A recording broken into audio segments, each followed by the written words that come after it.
दोस्तों, art and culture के अंतर्गत पिछले वीडियो में हमने वास्तुकला और मूर्तिकला के परिचय के बारे में देखा था। आज हम दोनों में तुलना करते हैं, दोनों में अंतर निकालने की कोशिश करते हैं कि वास्तुकला और मूर्तिकला में आखिर अंतर क्या होता है। सबसे पहला जो चीज़ है, वास्तुकला के अंतर्गत हम क्या चीज़ें बनाते हैं। इसके अंतर्गत हम भवनों का निर्माण करते हैं, बिल्डिंगों का निर्माण करते हैं। और वहीं यदि हम मूर्तिकला की बात कर लेते हैं तो इसके अंतर्गत में मूर्तियों का निर्माण किया जाता है। दूसरा, किस चीज़ से हमने निर्माण किया है। तो जैसे कि यदि आपका घर कभी बनता है तो उस टाइम में आप देखेंगे कौन कौन सी चीज़ आपको चाहिए। आपको रेत चाहिए, गिट्टी चाहिए, सीमेंट चाहिए, कहीं पर लकड़ी चाहिए, लोहे के सरिया चाहिए। इस प्रकार से बहुत सारी सामग्री की ज़रूरत है, तब जाके आपका घर बनता है। वहीं मूर्तिकला की बात कर लें तो मूर्तिकला नॉर्मली आप देखेंगे कहीं कहीं भी मार्केट में जाते हैं तो मिट्टी की मूर्तियां बिक रही हैं।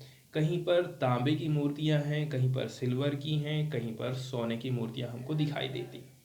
किस चीज़ से हमने बनाए हैं ये भी देख ली है। अब हम देखते हैं कि हमने बनाया कैसे करके।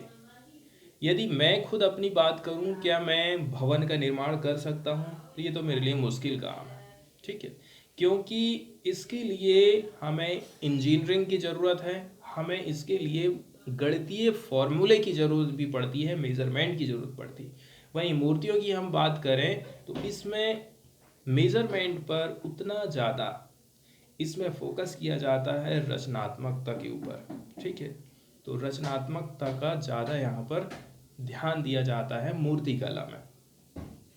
इसके बाद यदि हम बात करें एग्जाम्पल की, तो एग्जाम्पल क्या क्या हो सकते हैं। जैसे कि ताजमहल आपने देखे हैं, वो वास्तुकला के अंतर्गत आ जाता है। वहीं यदि हम मूर्तिकला की देखें तो यदि हम सिंधु घाटी सभ्यता का अध्ययन आगे जब करेंगे तो उसमें देखेंगे कई प्रकार की मूर्तियां हमको मिली हैं। जैसे कि कांसे की जो नर्तकी है, ऐसे करके कमर में हाथ रख के खड़ी हैं, वो एक मूर्ति का एग्जाम्पल है। कई सारे वहाँ पर हम देखेंगे, एक सांड भी है, वृषभ है, एक साल ओढ़े एक व्यक्ति है। ऐसी बहुत सारी मूर्तियां हमको उस टाइम में मिली हुई हैं। इसके साथ साथ में आप देखिए मूर्तिकला में और घर के निर्माण में, मूर्तिकला में हम 3D आकृतियों का निर्माण कर रहे हैं, जबकि मूर्तिकला में 3D आकृति के ऊपर उतना ज़्यादा फोकस नहीं किया जाता है। ठीक है, दूसरे नंबर की बात यह है, मूर्ति जब आप बनाते हैं ना तो इसमें सुंदरता पर ज़्यादा फोकस करते हैं।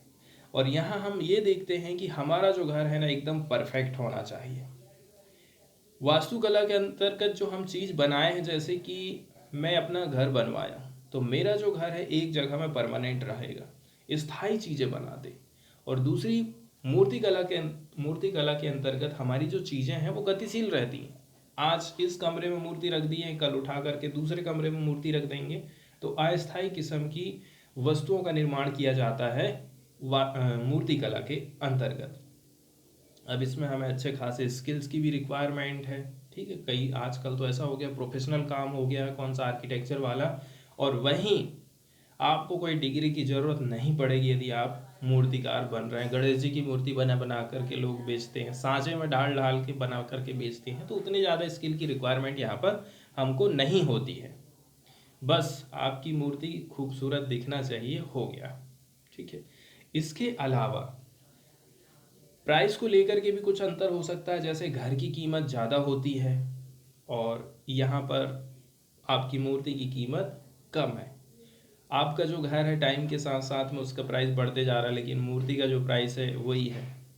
हाँ, लेकिन आपका जो मटेरियल है वो सोना है तो जाहिर सी बात है उसकी कीमत तो ज़्यादा होगी ही।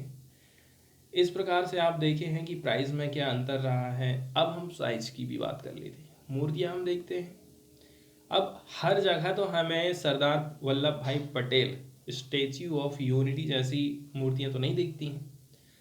हमें ज़्यादातर ऐसा आप यही देखेंगे कि जो मूर्तियाँ हैं वो छोटे साइज़ की रहती हैं। घर जो रहते हैं इसके अंतर्गत जो चीज़ें बनाई जा रही हैं वास्तुकला के अंतर्गत, वो सारी बड़ी बड़ी चीज़ें होती हैं। तो ये तो थे मेन अंतर। यदि हम तुलना करना चाहें वास्तुकला और मूर्तिकला के बीच में कौन कौन से अंतर हैं, तो ये प्रमुख जो अंतर है इनको ध्यान में रखना बहुत ज़्यादा जरूरी।